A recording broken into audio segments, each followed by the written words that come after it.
আলাইকুম। রফিকুল ইসলাম মহিলা কলেজের সকল শিক্ষার্থীদেরকে আমি আবারও শুভেচ্ছা জানাচ্ছি এই অনলাইন ক্লাসে। আশা করি তোমরা সবাই ভালো আছো। বিশ্বব্যাপী এই মহামারীতে আমরা সবাই অনেকটাই ঘরবন্দি হয়ে পড়েছি। তারপরেও আমরা এই অনলাইনে ক্লাস করার যে একটা সুযোগ পাচ্ছি, সেই জন্য আমরা সকলে মিলে প্রিন্সিপাল স্যারকে একটা ধন্যবাদ অবশ্যই দিতে হবে। আজকে তোমাদের সাথে আমার দ্বিতীয় ক্লাস। তাছাড়া তোমরা যারা ঘরে বসে প্রথম ক্লাসটি আমার দেখেছো, আশা করি সবাই ভালোভাবেই দেখেছো এবং মনোযোগ সহকারেই সেটা শ্রবণ করেছো। যদিও কারো কাছ থেকে তেমন কোনো ধরনের কমেন্ট পাওয়া যায়নি, আশা করি সবাই নিশ্চয়ই প্রথম ক্লাসটি খুব ভালোভাবে আয়ত্ত করতে পেরেছো, যার কারণে কোনো ধরনের প্রশ্ন এখন পর্যন্ত আমার কাছে আসে নাই। সেটাও একটা ভালো দিক যে স্টুডেন্টরা খুব ভালোভাবেই ক্লাসটা বুঝতে পেরেছে, যার কারণে কোনো ধরনের প্রশ্নের মুখোমুখি এখন পর্যন্ত হতে হয়নি। আজ আমরা অর্থনীতি প্রথম পত্র নবম অধ্যায় সামগ্রিক আয় ব্যয়ের দ্বিতীয় অংশটুকু পড়ব। তাহলে তোমাদের সবাইকে আমি আবারও ধন্যবাদ জানিয়ে আজকে দ্বিতীয় অংশটুকু শুরু করতে যাচ্ছি। দেখো খেয়াল করে আমি আবারও এটা লিখে নিচ্ছি, সামগ্রিক আয় ব্যয়।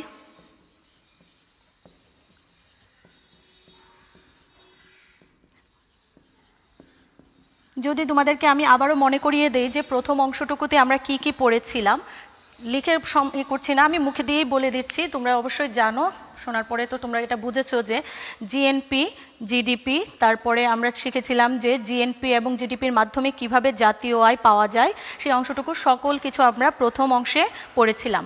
আজকে আমরা জিএনপি, জিডিপি এগুলোর সাথে আরও জাতীয় আয়ের সাথে সংশ্লিষ্ট আরও বিভিন্ন বিষয় শিখব। যেমন দেখো, আমি একটা সিকোয়েন্সে প্রথমেই ক্লাসের যে সারসংক্ষেপটা সেটা তোমাদের কাছে উল্লেখ করে দিচ্ছি। যেহেতু তোমাদের সাথে আমার সরাসরি ক্লাস হচ্ছে না, এটা অনলাইনে ক্লাসটা হচ্ছে, তাই সরাসরি ক্লাস হলে তোমরা আমাকে সরাসরি প্রশ্ন করে ফেলতে পারতে। সেই সুবিধার্থে দেখা যাচ্ছে যে অনলাইন ক্লাসের জন্য আমি সিকোয়েন্সটা আগে তুলে দিচ্ছি তোমাদের সামনে। দেখো আজকে আমরা কি কি শিখব।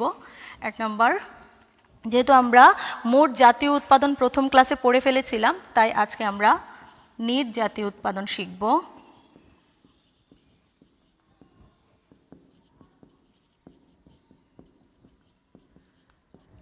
তারপরে যেহেতু মোট দেশজ উৎপাদন পড়া হয়েছে, তাই আজকে নিট দেশজ উৎপাদন পড়া হবে। তারপরে পড়া হবে আরও কিছু অংশ বাকি আছে, যেমন ব্যক্তিগত আয়,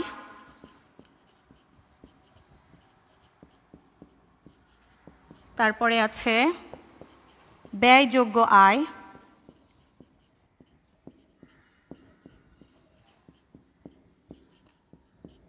তারপরে হলো আমাদের মাথাপিছু আয়,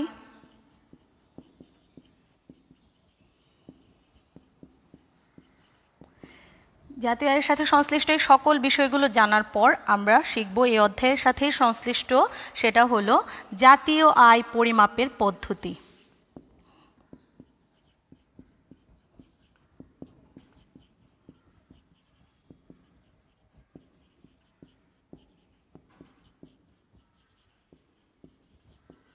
আমি তোমাদেরকে আবারও বলে নিচ্ছি, সামগ্রিক আয় ব্যয় যে অধ্যায়টা, এটা এতটাই বড় যে সেটা একদিনে তো শেষ করা কোনোভাবেই সম্ভব নয়।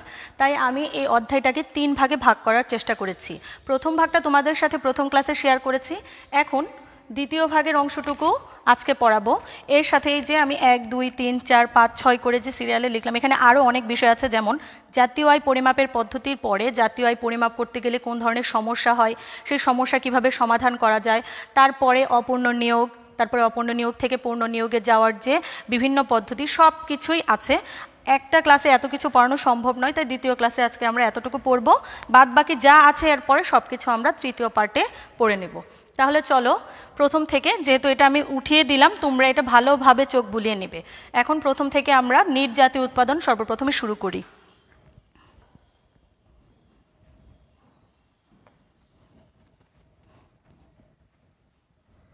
নিট জাতীয় উৎপাদন, খেয়াল করে দেখো, আমরা প্রথম দিন পড়েছিলাম কি মোট জাতীয় উৎপাদন। এই নিট জাতীয় উৎপাদন পড়ানোর জন্য আমি আবারও মোট জাতীয় উৎপাদনটাকে আবারও তোমাদেরকে মনে করানোর চেষ্টা করছি। দেখো, মোট জাতীয় উৎপাদন,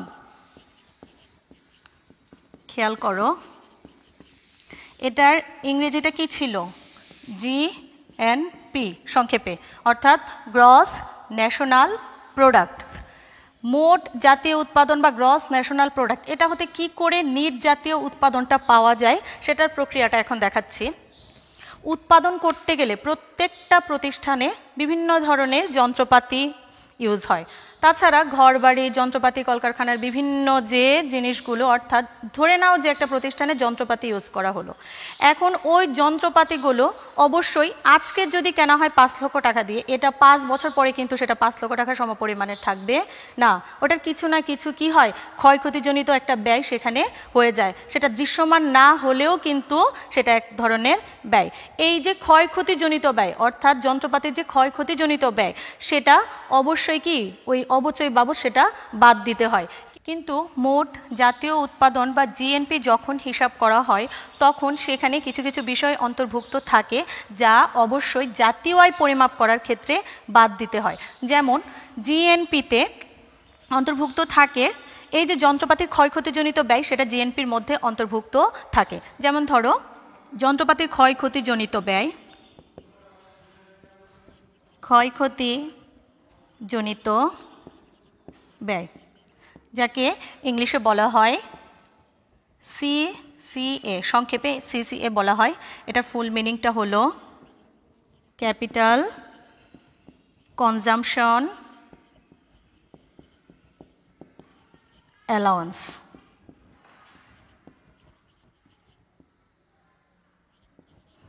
এই তো ক্যাপিটাল কনজাম্পশন অ্যালাউন্স, অর্থাৎ ক্ষয়ক্ষতিজনিত ব্যয়। কিসের ক্ষয়ক্ষতিজনিত ব্যয়? যন্ত্রপাতির ক্ষয়ক্ষতিজনিত ব্যয়। কলকারখানা যন্ত্রপাতির যে ক্ষয়ক্ষতিজনিত ব্যয়টা হয় সেটা মোট জাতীয় উৎপাদন বা জিএনপি হিসেব করার সময় সেখানে অন্তর্ভুক্ত থাকে। কিন্তু দেশের জাতীয় আয় পরিমাপ করার সময় এই সিসিএ জিনিসটা এটাকে বাদ দিতে হবে। এখন এই যে ক্যাপিটাল কনজাম্পশন অ্যালাউন্স বা ক্ষয়ক্ষতিজনিত ব্যয়, যাকে সংক্ষেপে সিসিএ বলা হয়, এইটা বাদ দেওয়ার পর কি আসে সেটা আমরা দেখছি। দেখো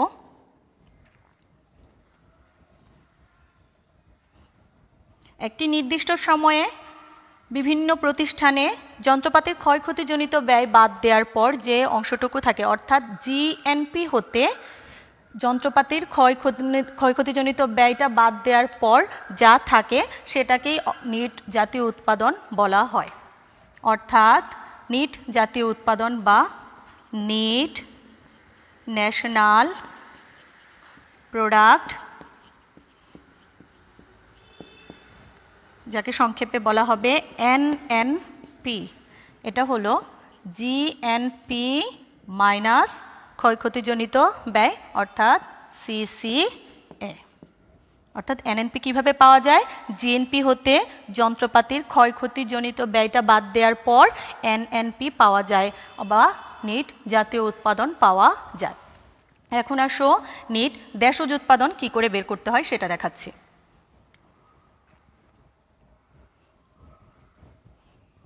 নিট দেশজ উৎপাদন,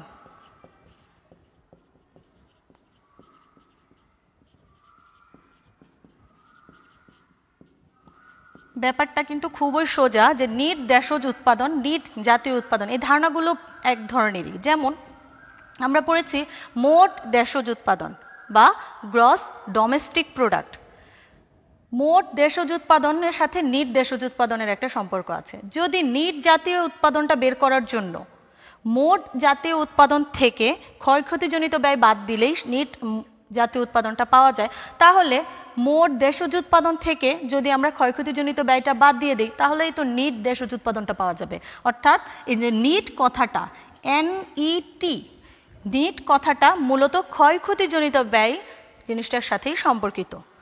মোট থেকে যখন সিসি এটাকে বাদ দিয়ে দেওয়া হয় তখনই নিটের কথা চলে আসে। তাহলে এইখানেও ব্যাপারটা এরকম হবে। তোমরা এই সিকোয়েন্সটা ধরে যদি মনে রাখো সহজেই সূত্রটা মনে থাকবে।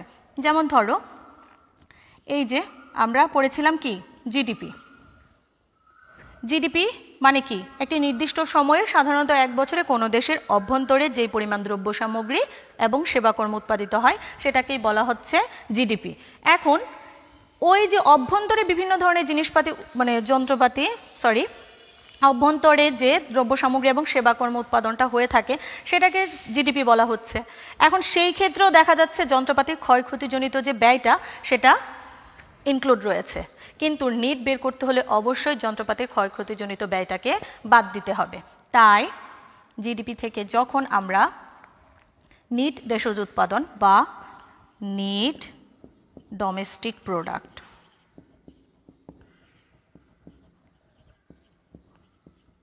নিট ডোমেস্টিক প্রোডাক্ট, যাকে সংক্ষেপে বলা হচ্ছে এনডিপি, যার বাংলা হলো নিট দেশজ উৎপাদন, এটা বের করার জন্য কি করতে হবে? জিডিপি বা মোট দেশজ উৎপাদন থেকে যন্ত্রপাতির ক্ষয়ক্ষতিজনিত ব্যয়টা বাদ দিলেই পেয়ে যাব আমরা এনডিপি। এই হলো মোট মানে কি নিট জাতীয় উৎপাদন এবং নিট দেশজ উৎপাদন বের করার পদ্ধতি, এবং মূলত এই দুইটা কি সেটা বুঝিয়ে দিলাম আজকে আমি। এখন আসো তৃতীয় স্টেপে যাই। আমরা 3 নম্বরে কি লিখেছিলাম? ব্যক্তিগত আয়। ব্যক্তিগত আয়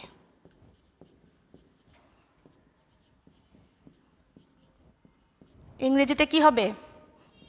পার্সোনাল ইনকাম।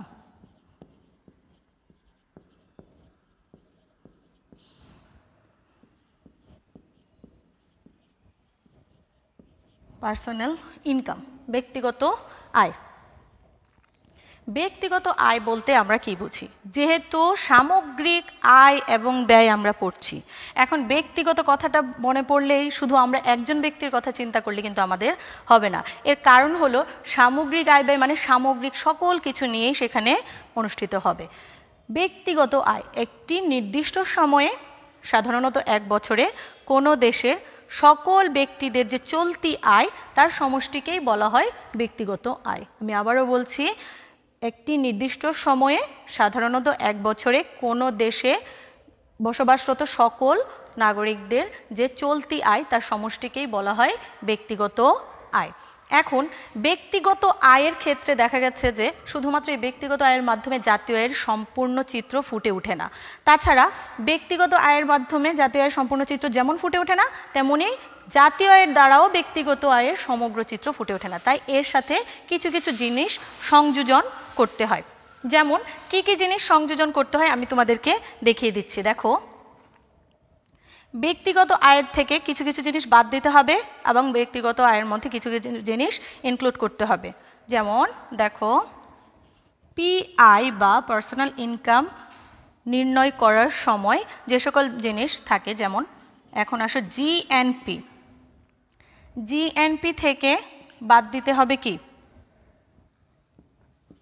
যেসব জিনিস বাদ দিতে হবে সেটা আমরা একটা ব্র্যাকেটের মধ্যে আটকিয়ে দিচ্ছি, এবং যেগুলো যোগ করতে হবে সেটা আমরা আরেকটা ব্র্যাকেটের মধ্যে আটকিয়ে দেব। দেখো যে অবচয় ব্যয়, অবচয় ব্যয় প্লাস, অবচয় ব্যয় না, এখানে ভুল হয়েছে, এটা হলো জিএনপি থেকে বাদ দিতে হবে আমাদের পার্সোনাল ইনকামের সময় কর্পোরেট আয়কর। কর্পোরেট আয়কর প্লাস হবে কর্পোরেট মুনাফার অবন্টিত অংশ।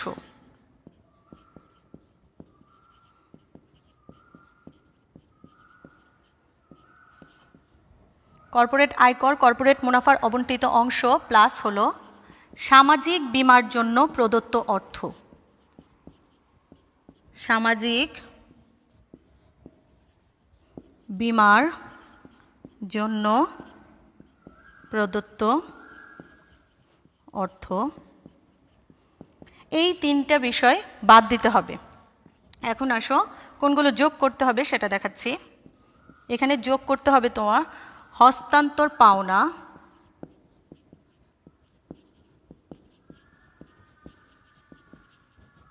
তারপর যোগ করতে হবে সরকার কর্তৃক প্রদত্ত সুদ, সরকার কর্তৃক সুদ প্লাস ভোক্তা কর্তৃক পরিশোধকৃত সুদ।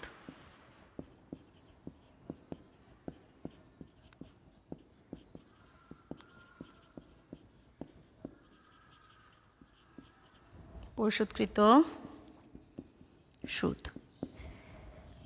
এবার দেখো পার্সোনাল ইনকামটা বের করার জন্য কি করতে হবে, জিএনপি থেকে বাদ দিতে কি বাদ দিতে হবে, কর্পোরেট আয়কর, তারপর কর্পোরেট মুনাফার অবন্টিত অংশ, সামাজিক বীমার জন্য প্রদত্ত অর্থ, আর যোগ করতে হবে কি হস্তান্তর পাওনা, সরকার কর্তৃক সুদ, ভোক্তা কর্তৃক পরিশোধকৃত সুদ, এই বিষয়গুলো যোগ করতে হবে। এখন আসো কর্পোরেট কথাটার মানে কি। কর্পোরেট কথাটার অর্থ হলো, কর্পোরেটের বাংলাটাই হলো যৌথভাবে সম্মিলিত যে প্রতিষ্ঠান থাকে অথবা আইনসঙ্গতভাবে যে সকল প্রতিষ্ঠান তৈরি হয়। তাহলে কর্পোরেট কথাটার বদলে তোমরা এটাও বলতে পারো যে যৌথভাবে সরবরাহকৃত যে প্রতিষ্ঠান সেটার আয়কর, অর্থাৎ যৌথ প্রতিষ্ঠানের আয়কর প্লাস যৌথ প্রতিষ্ঠানের মুনাফার অবন্টিত যে অংশ, অর্থাৎ আনডিস্ট্রিবিউটেড যে প্রফিটটা থাকে সেই অংশটা। তারপরে সামাজিক বীমার জন্য প্রদত্ত অর্থ, এটা কি সকলের জন্য না, সামাজিক বীমার জন্য সেই প্রদত্ত অর্থ, অর্থাৎ যে সকল নিয়োগকারী এবং নিয়োগকারী যে সকল মানুষকে নিয়োগ দিয়ে থাকেন তাদের যে জিনিসটা আছে, এই যে তাদের জন্য যে বীমার যে প্রদত্ত অর্থটা এই পুরোটাই থাকবে এখানে, অর্থাৎ জিএনপি থেকে এই সকল বিষয়গুলো বাদ যাবে। এখন আসো হস্তান্তর পাওনাটা যোগ হবে। হস্তান্তর পাওনা মানে কি, যেটাকে ইংলিশে বলা হয় কি, হস্তান্তর পাওনার ইংরেজিটা হলো ট্রান্সফারেবল পেমেন্ট।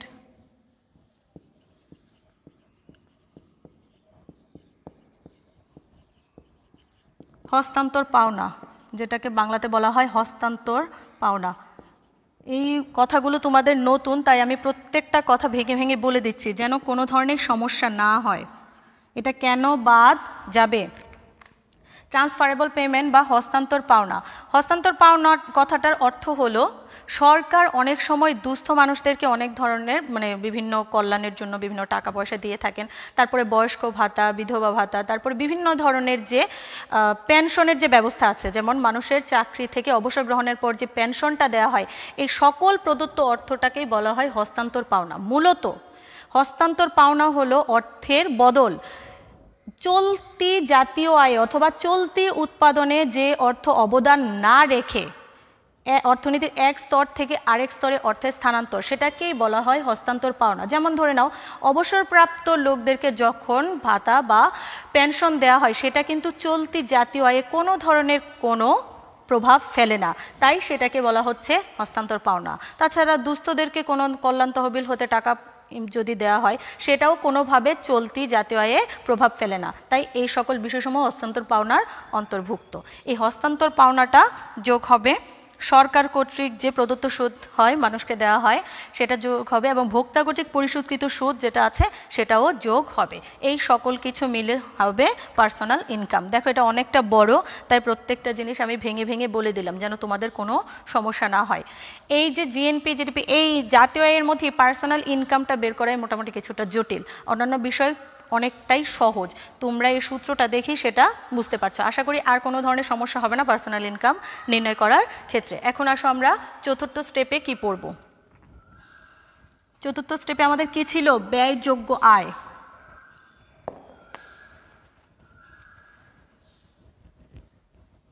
ব্যক্তিগত আয় থেকেই মূলত ব্যয়যোগ্য আয়টা চলে আসে। এখন দেখো ব্যয়যোগ্য আয়,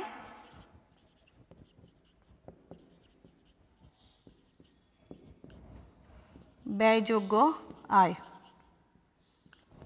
ব্যয়যোগ্য আয় কাকে বলে।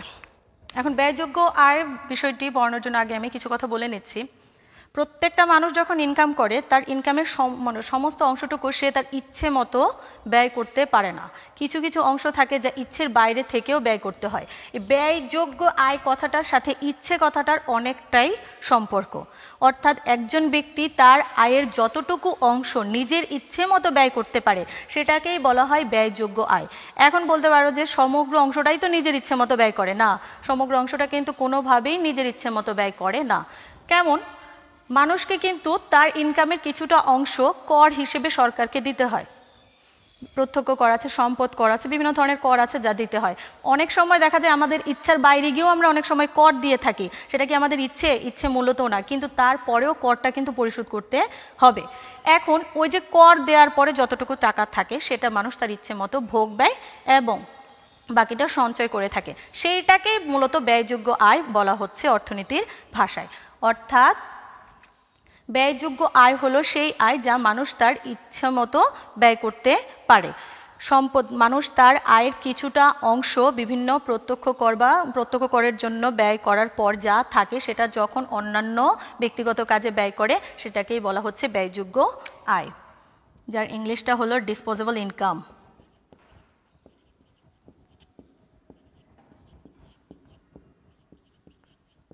বা সংক্ষেপে লেখা যায় ডিআই। তাহলে দেখা যাচ্ছে ডিআই নির্ণয় করার ক্ষেত্রে আমাদেরকে কি করতে হবে, মানুষের যে ব্যক্তিগত আয়টা থাকে অর্থাৎ সে যে ইনকামটা করেছে ব্যক্তিগত আয়,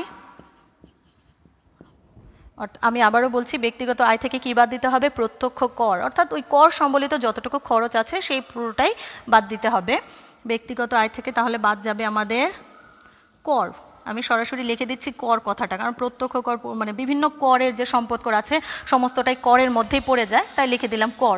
ব্যক্তিগত আয় মাইনাস হবে কর, ডিআই বের করতে হলে ব্যক্তিগত আয় মাইনাস কর। তাহলে ব্যক্তিগত আয় থেকে যদি করটা বাদ দেওয়া হয় থাকে কি, যে অংশটা যে ফিগারটা থাকে সেটা দ্বারা কি করে ওই ব্যক্তি ব্যক্তিগত ভোগে ব্যয় করে,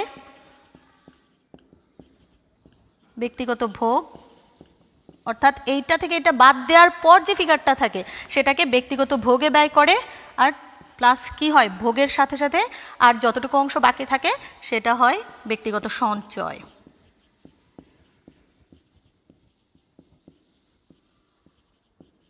ব্যক্তিগত সঞ্চয়, তাহলে ব্যক্তিগত ভোগ প্লাস ব্যক্তিগত সঞ্চয়, তাহলে আবারও লেখা যায় ব্যক্তিগত ভোগ প্লাস ব্যক্তিগত সঞ্চয়। যখন ব্যক্তিগত সঞ্চয়টা বিনিয়োগে রূপান্তরিত হয় তাহলে সেটা হয়ে যায় বিনিয়োগ। কারণ তোমাদেরকে একটা কথা বলে রাখি, অর্থনীতিতে সব সময় ধরে নেওয়া হয় যে S ইকুয়াল টু আই, এখানে এসটা মানে হলো savings, S means savings, I means investment. Investment অর্থাৎ যদি সঞ্চয়টা পুরোপুরি বিনিয়োগে রূপান্তরিত হয় তাহলে সঞ্চয় আর বিনিয়োগ একই কথা। এইভাবে ব্যক্তিগত ভোগ প্লাস বিনিয়োগের সমন্বয়ে এই যে ডিআই বা ডিসপোজেবল ইনকামটা পাওয়া যায়। এই হলো আমাদের কি ব্যয়যোগ্য আয়। এখন আসো পঞ্চম স্টেপে আমরা কি পড়ব বলেছিলাম, মাথাপিছু আয়। মাথাপিছু আয় জিনিসটা কি,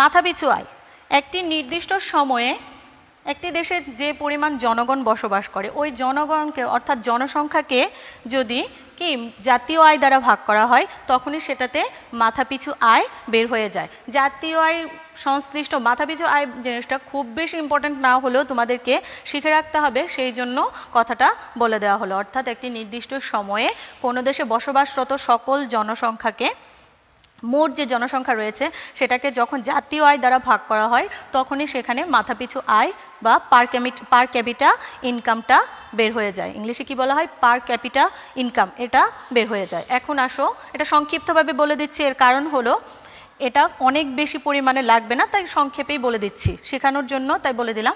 এখন আসো ষষ্ঠ স্টেপে আমরা কি পড়ব, এটা অনেকটা সময় নেবে, তোমরা মনোযোগ সহকারে কিন্তু দেখবে। 6 নম্বরে আমাদের হলো জাতীয় আয় পরিমাপের পদ্ধতি। জাতীয় আয় পরিমাপের পদ্ধতি দেখো, জাতীয় আয় পরিমাপের পদ্ধতি, একটি দেশের জাতীয় আয় পরিমাপের বিভিন্ন ধরনের পদ্ধতি ব্যবহার করা হয়ে থাকে। বিভিন্ন দেশ বিভিন্ন রকমের পদ্ধতি অবলম্বন করে, অর্থাৎ ওই দেশের উৎপাদন ব্যবস্থা কেমন অথবা জনগণ কিভাবে উৎপাদন ব্যবস্থার সাথে সংশ্লিষ্ট বিভিন্ন জিনিস হিসেব করে মূলত জাতীয় আয় বিভিন্ন পদ্ধতি প্রয়োগ করা হয়ে থাকে। জাতীয় আয় পরিমাপের মূলত পদ্ধতি হলো তিনটি পদ্ধতি প্রচলিত রয়েছে। তিনটি পদ্ধতি যথা, দেখো আমাদের এক নম্বর হলো উৎপাদন পদ্ধতি বা উৎপাদনের দিক থেকে জাতীয় আয় পরিমাপ করার যে প্রক্রিয়া সেটাকে উৎপাদন পদ্ধতি বলা হয়। তারপরে দেখো 2 নম্বরে হলো আয় পদ্ধতি। আয় পদ্ধতি বা আয়ের দিক থেকে জাতীয় আয় পরিমাপের যে প্রক্রিয়া।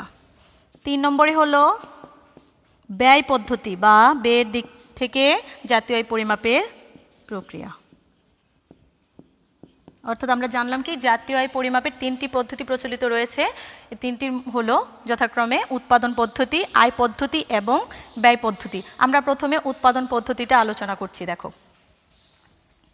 উৎপাদন পদ্ধতি, জাতীয় আয়ের উৎপাদন পদ্ধতি বলতে কি বোঝায়? জাতীয় আয়ের সাথে সংশ্লিষ্ট সকল উৎপাদন ক্ষেত্রের কথা এই উৎপাদন পদ্ধতির মধ্যে অন্তর্ভুক্ত। তোমরা দেখবে এটার ভেতরে আলোচনার ক্ষেত্রে অনেক কিছু তোমরা নিজেরাই জানো, কারণ এর আগে যে ক্লাসগুলোর মধ্যে আমি পড়িয়েছি এই বিষয়গুলোই উৎপাদন পদ্ধতির মধ্যে চলে আসবে। উৎপাদন পদ্ধতি বলতে একটি নির্দিষ্ট সময়ে, সাধারণত 1 বছরে, কোনো দেশের জনগণ ওই দেশের প্রাকৃতিক সম্পদকে যথাযথভাবে কাজে লাগিয়ে যে পরিমাণ বস্তুগত, অবস্তুগত দ্রব্য সামগ্রী এবং সেবাকর্ম উৎপাদন করে তার মূল্যটাই মূলত উৎপাদন পদ্ধতির কথা। অর্থাৎ উৎপাদন পদ্ধতিতে মোট যে উৎপাদনটা রয়েছে সেটা ইনক্লুড হবে। এখন এক্ষেত্রে অবশ্যই চূড়ান্তভাবে উৎপাদিত যে সকল দ্রব্য সামগ্রী সেটা ইনক্লুড হবে।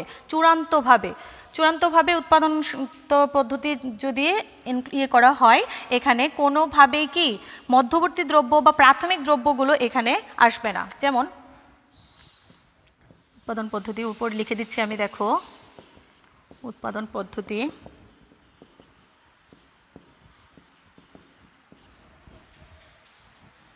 এখানে জাতীয় আয় পরিমাপ করার ক্ষেত্রে আমরা মোট জাতীয় উৎপাদন মানে জিএনপিকে বুঝে থাকি, মোট জাতীয় উৎপাদন বা জিএনপি। এখন চূড়ান্তভাবে যে সকল দ্রব্য সামগ্রী উৎপাদন হয়, এখন চূড়ান্ত কথাটা যখনই বলা হয় সেখানে কিন্তু জিএনপির মধ্যে কি থাকে আমরা একটু আগেও পড়েছি, জিএনপির মধ্যে যন্ত্রপাতির ক্ষয়ক্ষতিজনিত ব্যয়টা অন্তর্ভুক্ত থাকে। তাহলে চূড়ান্তভাবে যদি উৎপাদিত দ্রব্য সামগ্রী সেখানে কাউন্ট করা হয়, যন্ত্রপাতির ক্ষয়ক্ষতিজনিত ব্যয়টা এমনিতেই বাদ যাবে। তাহলে জিএনপি থেকে সিসি এটা বাদ দিতে হবে। তাহলে এটাতে কি থাকে? এনএনপি। এখন এনএনপির সাথে কিছু জিনিস ইনক্লুড হবে। এখান থেকে দেখো মাইনাস যাবে পরোক্ষ কর,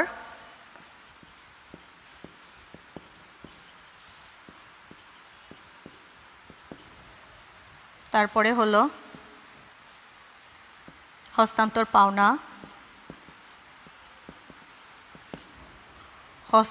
পাওনা, প্লাস সরকারের উদ্ধৃত অর্থ।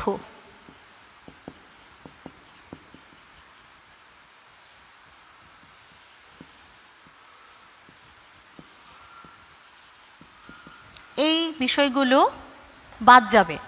আর তার সাথে যোগ হবে কি? সরকারি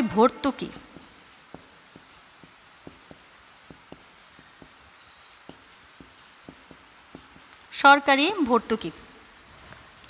অর্থাৎ ন্যাশনাল ইনকামটা বা জাতীয় আয়টা পরিমাপ করার জন্য প্রথমে উৎপাদন পদ্ধতি বা প্রোডাকশন অ্যাপ্রোচ যদি আমরা অ্যাপ্লাই করি, তাহলে সেখানে কি করতে হবে? চূড়ান্ত যে দ্রব্য সামগ্রী উৎপাদন হয় সেই রূপটাকেই নিতে হবে। তো চূড়ান্ত কথাটা বলার কারণে প্রথমে আমাদের কি করতে হবে? জিএনপি থেকে সিসি এটা বাদ দিতে হবে, কারণ আমরা আগেই বলেছি জিএনপির মধ্যে কিন্তু ক্ষয়ক্ষতিজনিত ব্যয়টা ইনক্লুড থাকে। তাহলে এই ক্ষয়ক্ষতিজনিত ব্যয়টা বাদ দেওয়ার পর থাকে কি? Net national product. এখন শুধু নিট ন্যাশনাল প্রোডাক্ট তো আর এনআই নয়, এটা বের করার পরে যে অংশটা থাকে, এখন এখান থেকে কি করতে হবে? এই এনআই বের করার জন্য নিট ন্যাশনাল প্রোডাক্ট থেকেও কিছু অংশ বাদ দিতে হবে, যেহেতু চূড়ান্ত কথাটা সেখানে আছে। অর্থাৎ পরোক্ষ কর, হস্তান্তর পাওনা প্লাস সরকারের উদ্ধৃত যে অর্থ থাকে সেটাকে বাদ দিয়ে দিতে হবে। হস্তান্তর পাওনা কী জিনিস সেটা আমরা আগেই জেনেছি, পরোক্ষ কর সেটাও আমরা জানি, আর তার সাথে সরকারি যে ভর্তুকিটা সেটা যোগ করে দিতে হবে। এখন এইভাবেই উৎপাদন পদ্ধতিতে জাতীয় আয়টা পরিমাপ করা হয়।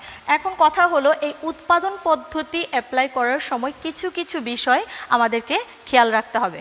যেমন এক্ষেত্রে অবশ্যই চূড়ান্ত দ্রব্য সামগ্রী যেন ইনক্লুড হয় সেই বিষয়টা সর্বপ্রথম খেয়াল রাখতে হবে। দ্বিতীয়ত, চূড়ান্ত দ্রব্য সামগ্রী নির্বাচন করার ক্ষেত্রে যে সকল বিষয় সম্বন্ধে বিভিন্ন ধরনের সমস্যা ফেস করতে হয় ওই বিষয়সমূহ যেন কোনোভাবে উৎপাদন পদ্ধতিতে জাতীয় পরিমাপ করার ক্ষেত্রে বাধা সৃষ্টি না করতে পারে সেটাও খেয়াল রাখতে হবে। তৃতীয়ত, এইখানে যেমন হস্তান্তর পাওনাটা অনেক ক্ষেত্রে দেখা যায় দেশের বিভিন্ন কারণে যে হস্তান্তর পাওনাটা সরকারের দ্বারা হয়ে থাকে সেটা অনেক ক্ষেত্রেই ইনক্লুড হয়ে যায়। মনে করা হয় যে সেটা চলতি উৎপাদনে অংশগ্রহণ করছে, আসলে কিন্তু সেটা চলতি উৎপাদনে অংশগ্রহণ করছে না। তাই হস্তান্তর পাওনাটা অবশ্যই খুব খেয়ালবশত উৎপাদন পদ্ধতি নির্ণয় করার সময় এনআইয়ের ক্ষেত্রে জিএনপি থেকে সেটা বাদ দিতে হবে। এখন সরকারের উদ্ধৃত অর্থ এবং সরকারি ভর্তুকি এই দুইটা বিষয়কে আবার একসাথে গুলিয়ে ফেললে হবে না। সরকারের উদ্ধৃত কথার অর্থ হলো কি সারপ্লাস, অর্থাৎ সারপ্লাস বা উদ্ধৃত, এটা সরকারের উদ্ধৃত অর্থ। এই সারপ্লাস আর এখানে সরকারি ভর্তুকির ইংলিশটা হলো সাবসিডি। সরকারের বিভিন্ন তহবিলে যে অর্থটা উদ্ধৃত হিসেবে থাকে সেটা এক বিষয়, আর সরকার বিভিন্ন ক্ষেত্রে যে ভর্তুকিটা দেয় সেটার এক বিষয়। এইভাবেই যোগ এবং বিয়োগ করার পরে এনআইটা উৎপাদন পদ্ধতির মাধ্যমে বের হয়ে থাকে। আমি তোমাদেরকে বলে নেছি যে এই যে উৎপাদন পদ্ধতিটা আমরা পড়ালাম, এই উৎপাদন পদ্ধতিটা প্রবর্তন করেছেন অধ্যাপক মার্শাল। তার মতে, অধ্যাপক মার্শালের মতে, যদি একটি দেশে উৎপাদনের দিক থেকে জাতীয় আয় পরিমাপ করা হয় তবে সেই দেশে উৎপাদনের যে বিভিন্ন সেক্টরে কতটুকু কার অবদান রয়েছে সেই বিষয়টা খুব সহজেই জানা যায়। কারণ এইখানে সিসিএটা বাদ দেওয়া হচ্ছে, তারপর এনএনপিটা নির্ণয় করার পরে বিভিন্ন জিনিস এখান থেকে বাদ দেওয়ার পরে এবং যোগ করার পরে এনআইটা বের হয়। তাই উৎপাদন পদ্ধতিতে যে সকল বিষয় সরাসরি অবদান রাখছে সেই খাতের অবদানটুকু বিষয়টুকু খুব ভালোভাবে আয়ত্ত করা যায় উৎপাদন পদ্ধতিতে জাতীয় আয় পরিমাপ করলে। এখন আসো আমরা দ্বিতীয় পদ্ধতিটা শিখছি। এখন আমরা দ্বিতীয় পদ্ধতিটা শিখবো। দেখো, দ্বিতীয় পদ্ধতি ছিল আয় পদ্ধতি, অর্থাৎ জাতীয় আয় পরিমাপের আয় পদ্ধতি বা ইনকাম অ্যাপ্রোচ। আয় পদ্ধতির প্রবক্তা হলেন অর্থনীতিবিদ পিগো বা অধ্যাপক পিগো।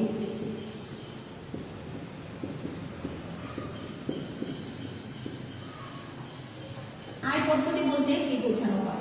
একটি দেশে বিভিন্ন ক্ষেত্রে যে আয়টা হয় তার মাধ্যমে জাতীয় পরিমাপ করার যে প্রক্রিয়া সেটাই মূলত আয় পদ্ধতি।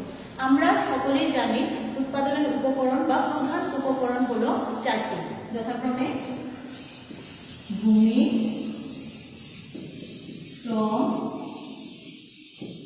মূলধন ও সংগঠন। চারটি প্রধান উপকরণের সাহায্যে একটি উৎপাদন কার্যক্রম হয়ে থাকে। এখন এই যে চারটি উপকরণ ভূমি, শ্রম, মূলধন ও সংগঠন, এই চারটি উপকরণ থেকে বিভিন্ন ধরনের আয় প্রাপ্তি হয়ে থাকে। দেখো আমি এটা দেখিয়ে দিচ্ছি এইভাবে। ভূমি থেকে কি আয় হয়ে থাকে? ভূমি থেকে আয় হয়ে থাকে বা আয় প্রাপ্তি হয়ে থাকে খাজনা। শ্রম বা শ্রমিকদের দ্বারা কি আয় প্রাপ্তি হয়ে থাকে সেটা হলো শ্রমিকরা মজুরি বা পারিশ্রমিক পায়, সেটা এক ধরনের আয়। মূলধনের থেকে আমরা কি সুদ পেয়ে থাকি, সেটা এক ধরনের আয় বা মূলধনের সুদ যেটাকে বলা হয়। আর সংগঠন বা ব্যবসায়িক প্রতিষ্ঠান থেকে প্রাপ্ত হয়ে থাকে মুনাফা। এই হলো আয় পদ্ধতিতে বিভিন্ন ধরনের উপকরণের মাধ্যমে যে সকল আয়গুলো হয়ে থাকে। দেখো সহজেই কিন্তু বিষয়টা তোমাদের মাথায় থাকবে। যেমন আমি আলোচনা দিয়ে দেখিয়ে দিলাম, ভূমি থেকে প্রাপ্ত হচ্ছে খাজনা, শ্রমিকদের দ্বারা প্রাপ্তি হচ্ছে মজুরি, মূলধন থেকে পাওয়া যাচ্ছে সুদ এক ধরনের আয়, সংগঠন থেকে মুনাফা। এই চারটা জিনিসই কিন্তু আয়, অর্থাৎ খাজনা প্লাস মজুরি প্লাস সুদ প্লাস মুনাফা, এই চারটা বিষয় যোগ হবে। এই প্রত্যেকটা আয় যোগের মাধ্যমে আয় পদ্ধতিতে জাতীয় আয়টা পরিমাপ করা হয়। অর্থাৎ এনআই ইকুয়াল টু খাজনা প্লাস মজুরি প্লাস সুদ প্লাস মুনাফা, এর মাধ্যমে জাতীয় আয়টা পাওয়া যায়। তবে এখানে একটা কথা থাকে, শুধুমাত্র খাজনা, মজুরি, সুদ এবং মুনাফা এই চারটা বিষয় যোগ করার ফলে কিন্তু জাতীয় আয় পদ্ধতিতে পাওয়া যায় না। কারণ একটি দেশে যে পরিমাণ হস্তান্তর পাওনার অস্তিত্ব থাকে সেটাকে অবশ্যই কি এসব থেকে বাদ দিতে হবে। বাদ দেওয়ার পরেই জাতীয় আয় পাওয়া যাবে। অর্থাৎ হস্তান্তর যে পাওনাটা থাকে সেটা বাদ দিয়ে দেখাতে হবে। যে হস্তান্তর পাওনা এটা বাদ দিয়ে দেখাতে হবে, তাহলেই এটা বের হয়ে যাবে। অর্থনীতিতে যদি হস্তান্তর পাওনা থাকে সেটা যদি বাদ দিয়ে দেখানো না হয় তাহলে কোনোভাবে প্রকৃত জাতীয় আয় এর চিত্র ফুটে উঠবে না। এখন দেখো আয় পদ্ধতিতে কিভাবে পরিমাপ করার ক্ষেত্রে কি কি বিষয় খেয়াল রাখতে হবে সেটা বলে দিচ্ছি।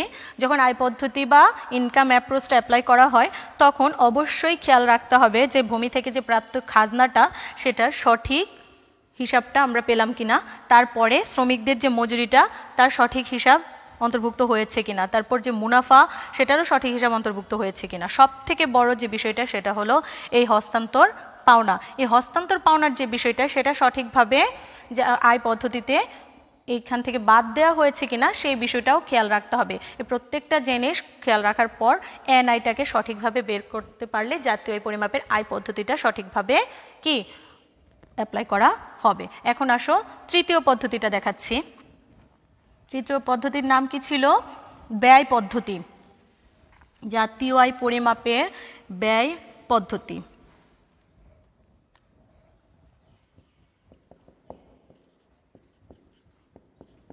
ব্যয় পদ্ধতি বা এক্সপেন্ডিচার অ্যাপ্রোচ যেটাকে ইংলিশে বলা হয় ব্যয় পদ্ধতি। ব্যয় পদ্ধতি সর্বপ্রথম প্রচলন করেন অধ্যাপক আরভিং ফিশার।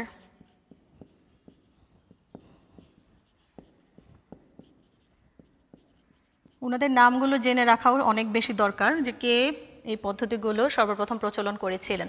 ব্যয় পদ্ধতি প্রচলন করেছিলেন অধ্যাপক আরভিং ফিশার। এখন আসো ব্যয় পদ্ধতি মূলত কি?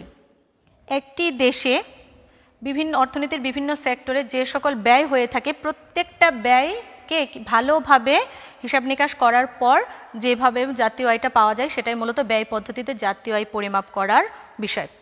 এখন দেখো আমরা সকলেই জানি ব্যয়গুলো কি কি রয়েছে একটি দেশেতে, সেটা হলো সি। সি মানে কি? ভোগ ব্যয়। প্রথম ক্লাসে আমরা এগুলো বলেছিলাম। আই হলো বিনিয়োগ ব্যয়। জি হলো আরেকটা ব্যয় আছে সেটা কি জি বা গভর্নমেন্ট এক্সপেন্ডিচার, সেটাকে বলা হচ্ছে সরকারি ব্যয়। আমি তোমাদেরকে এখানে বলে দিচ্ছি জি বা গভর্নমেন্ট এক্সপেন্ডিচার এটা সরাসরি সরকারি যে ব্যয় সেটা উল্লেখ করাই আছে এখানে। সরকারি ব্যয়ের ক্ষেত্রে সরকার যত ধরনের ব্যয় করে থাকে সব, কিন্তু এই যে ভোগ ব্যয় এবং বিনিয়োগ ব্যয় এই দুইটা কিন্তু বেসরকারি।